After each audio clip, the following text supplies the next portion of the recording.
Lesson 28. Fossils, a peek into the past.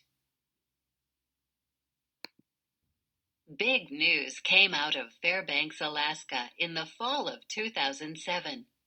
A 10-year-old boy named Jared Post had made a fantastic find. While walking home from school, Jared noticed a big, jagged rock half buried in the ground. Instantly curious, he dug the rock out. He noticed that it had what he called weird engravings on its underside. Jared felt pretty sure he had found something special, a fossil. The young student's hunch was right. After bringing the toaster-sized object home, Jared and his dad searched the internet for information. They discovered that the strange rock was in fact the tooth of a woolly mammoth, a giant mammal that lived during the Ice Age. The Ice Age occurred between 1.6 million and 10,000 years ago. In other words, that tooth was old.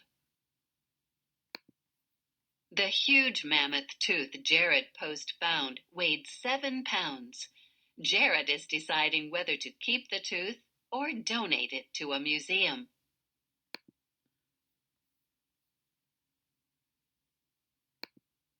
This drawing of a woolly mammoth was found on a cave wall in France. Traces of the past. Today, mammoths are extinct, meaning they no longer exist. Scientists can learn about them only by studying whatever remains they can find, such as bones, tusks, and teeth. Animal teeth give a lot of information. By studying teeth, scientists can make a good guess about an animal's diet. Carnivores, or meat-eating animals, have sharp canine teeth to stab and hold on to prey. Herbivores are plant eaters, so they have large molars for chewing plants. Although mammoths roamed throughout much of North America, Europe, Asia, and Africa, their bones and teeth are found mainly in areas with very cold weather. Any ideas why? It's because bones and teeth buried in frozen ground are less likely to be damaged. It's not surprising that Jared's mammoth tooth lasted 10,000 years or more. In his hometown of Fairbanks, the temperature stays below freezing more than half the year. The pointed teeth of carnivores are much different than herbivore teeth.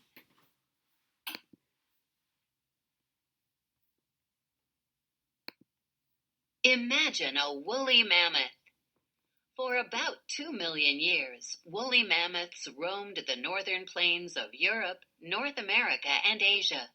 Then, about 10,000 years ago, they disappeared, leaving only fossilized clues to their presence. Thought to be early ancestors of today's elephants, these giant beasts were covered in dense, shaggy hair. A thick layer of fat protected them from the cold. Teeth, such as the one Jared discovered, probably a molar, indicates they were grass and leaf eaters. They used their long, curving tusks, scientists believe, to shovel snow off the ground to reach buried plants. Mammoths weighed about 6 to 8 tons and stood about 9 feet tall. Imagine an animal standing about as high as a one-story house and weighing as much as 3 or 4 full-sized pickup trucks. Just thinking about mammoths walking around my neighborhood 10,000 years ago is amazing, Jared Post told reporters. Fossils have given us most of the clues about the woolly mammoth.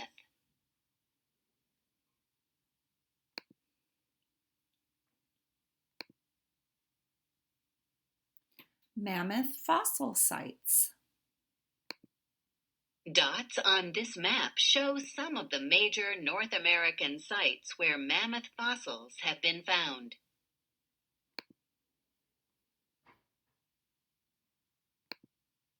one girl's remarkable finds. Another super successful young fossil hunter was Mary Anning, who was born on the south coast of England. Mary got quite a head start on recent fossil finders. She discovered the skeleton of a giant sea creature when she was about 11 years old. That was in 1810. Scientists had never seen anything like the bones Mary found. They named it Ichthyosaurus, from the Greek words for fish and lizard. But it was not a fish at all. Later research proved it to be the fossilized body of a giant sea reptile. Mary got credit for finding the very first ichthyosaur fossil, but she discovered others as well. In 1821, she found two, one 5 feet long and the other almost 20 feet long. These discoveries started a fossil craze in England. The coastal area where Mary lived was, and still is, full of fossils. Most of these are the remains of animals that lived in the seas between 206 and 144 million years ago, a time known as the Jurassic period. The Ichthyosaurus was from this time, when dinosaurs roamed the earth. But Mary was also the first to discover the remains of another Jurassic sea creature. This skeleton, found in 1823, was equally large and strange. The fossil measured 9 feet long and 6 feet wide. Compared to its giant body, its head was tiny, not quite 5 inches long.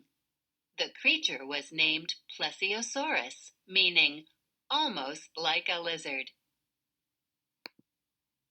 Mary Anning's fossils gave scientists new knowledge about the world. 3-year-old Caleb Kidd in La Crosse, Wisconsin, holds the woolly mammoth tooth he found. A very good year. Jared wasn't the only young discoverer to come across a mammoth's tooth in 2007. It was a great year for finds. In February, 16-year-old Sierra Sarty Sweeney found a tooth in Tampa, Florida. And in November, little Caleb Kidd discovered a mammoth tooth in La Crosse, Wisconsin. At 3 years old, Caleb might be the youngest fossil finder ever. Nature's memory keepers. A fossil is the remains of a plant or an animal that lived a long time ago. The word fossil was first used in the 1500s. It comes from a Latin word that means dug up from the ground. The most common kind of fossil is an imprint, or outline of the plant or animal in a rock. These kinds of fossils are formed in much the same way as a handprint in clay. Other kinds of fossils include animal bones and footprints, or even a trail left by a worm. Fossils might be called nature's memory keepers because they show what once was. They are little, or sometimes big, pieces of history. Because fossils give us clues about extinct plants and animals, they help us understand what the world was like in the distant past.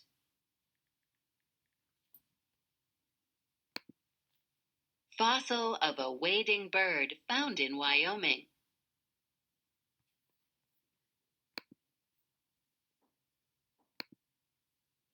Mary learned her skills as a fossil hunter from her father. He showed her how to increase the value of her finds by cleaning them with a needle and a small brush, then polishing them. After her father died, Mary's sale of her fossil finds helped keep the family going. Her dedication to this work made her famous as an expert on fossils. Because she was only a young girl and not a trained scientist, Mary's knowledge of fossils was almost unbelievable to people of her time. One person wrote that Mary had the knowledge to easily talk with professors and other clever men on the subject, and they all admit she understands more of the science than anyone else in the kingdom. No wonder Mary Anning has been called the greatest fossilist the world ever knew.